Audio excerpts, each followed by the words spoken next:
Bonjour et bienvenue. Aujourd'hui, on se penche sur les 10 premiers versets de la sourate Al-Baqarah.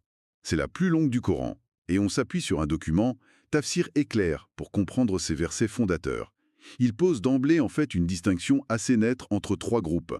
Les croyants sincères, ceux qui rejettent la foi, et puis les hypocrites. Notre but, essayer de décrypter un peu ces catégories et de saisir ce que signifie la guidance divine ici. Alors, on y va? Oui, bonjour. C'est une entrée en matière vraiment puissante, hein. Ces versets mettent tout de suite sur la table les grands enjeux. La foi, l'authenticité, comment on reçoit ou on rejette le message.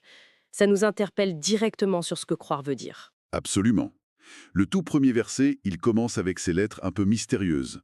Alif, Lam, Mim.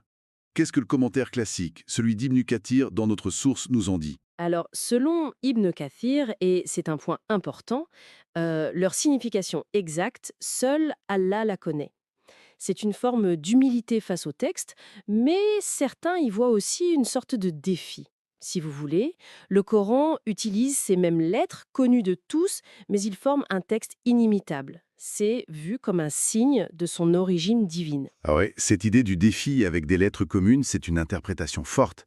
Et juste après, le verset 2 affirme: c'est le livre au sujet duquel il n'y a aucun doute. C'est un guide pour les pieux. Une affirmation de certitude là. Comment le tafsir développe ça? Mais il insiste sur cette absence de doute comme caractéristique propre au Coran. Mais le point crucial, c'est pour qui? C'est une guidance, Houda, mais spécifiquement pour les muttaqoun. Ce terme, muttaqoun, il désigne ceux qui ont cette conscience d'Allah, qui le craignent avec respect et qui surtout cherchent sincèrement la vérité. La guidance, elle n'est pas juste reçue passivement, elle demande une vraie disposition du cœur. D'accord.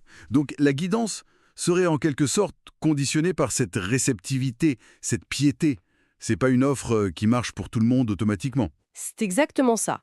Elle est là, disponible, mais pour qu'elle soit efficace, il faut cette qualité de taqwa, cette conscience de Dieu. Et c'est d'ailleurs pour ça que les versets suivants, 3 à 5, décrivent très précisément qui sont ces fameux muttaqun. Justement, oui. Alors quelles sont leurs caractéristiques principales d'après notre source? Alors le tafsir est clair, en se basant sur Ibn Kassir, en liste plusieurs. D'abord croire à l'raïb, l'invisible, tout ce qui échappe à nos sens. Dieu, les anges, l'au-delà. Ensuite, accomplir la prière, la salat, de façon régulière, assidue. Troisièmement, partager de ce qu'Allah leur a donné, l'infaq, c'est un signe de détachement, de solidarité. Quatrièmement, croire aux révélations. Celles données à Mohammed, bien sûr, mais aussi celles envoyées aux prophètes avant lui. Reconnaître une source divine unique, en fait. Et enfin, avoir une certitude, une conviction profonde, yakin, en la vie future. Ce qui est frappant d'après la source, toujours, c'est que la foi en cet invisible et les actions très concrètes comme la prière, la charité, elles ne sont pas séparées. C'est présenté comme un tout indissociable. C'est ça la piété qui attire la guidance. Absolument. La source insiste beaucoup là-dessus, sur cette cohérence. Et la conclusion du verset 5 est claire. Ce sont eux qui sont sur la bonne voie de leur Seigneur, et ce sont eux qui réussissent. Les mouflihoun, la vraie réussite. D'accord. Alors, après ce portrait de ceux qui accueillent la guidance, le texte change complètement de ton. Versets 6 et 7. On passe à l'extrême opposé.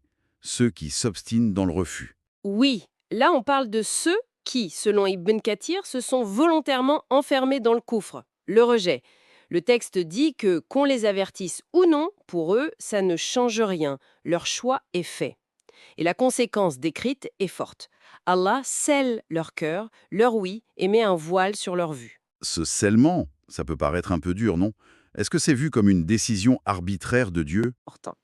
C'est vraiment présenté comme la conséquence directe et méritée de leur propre refus répété, obstiné face à la vérité qui leur a été montrée. C'est comme si leurs actions fermaient elles-mêmes la porte à la guidance. D'accord, c'est une nuance clé. Et ensuite, versets 8 à 10, arrive une troisième catégorie, peut-être la plus troublante. Les hypocrites, les munafikoun. Oui, c'est d'une catégorie complexe. Ils disent extérieurement: on croit en Allah au jour dernier. Mais au fond, ce n'est pas vrai. Le texte dit qu'ils essaient de tromper Allah et les croyants. Et Ibn Kassir parle d'une maladie dans le cœur, marad. Ça peut être le doute non résolu, l'envie, l'orgueil, le mensonge. Mais comment on distingue cette maladie d'un simple doute passager qu'un croyant pourrait avoir? La source insiste sur la duplicité intentionnelle. C'est pas juste un questionnement sincère, c'est une façade maintenue consciemment pour tromper. Et le texte ajoute quelque chose d'assez terrible. Allah fait alors croître leur maladie. Pas par caprice, mais comme juste retour de leur tentative de tromperie. Ils se croient malins, en fait, mais ils ne nuisent qu'à eux-mêmes, sans même s'en rendre compte. C'est assez glaçant comme description quand on y pense. Oui, vraiment.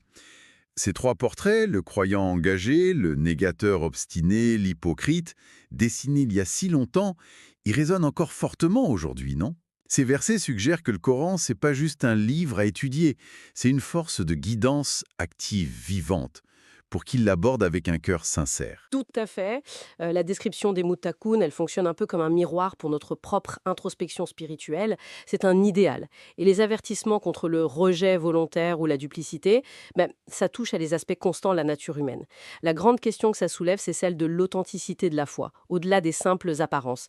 La sincérité du cœur, l'ikhlas, apparaît vraiment comme le critère décisif. Donc si on devait résumer l'essentiel de cette première partie d'Al-Baqarah, ce serait l'offre de guidance divine par le Coran, sa certitude, mais surtout l'importance capitale de notre propre état intérieur, de notre sincérité, pour pouvoir recevoir cette guidance.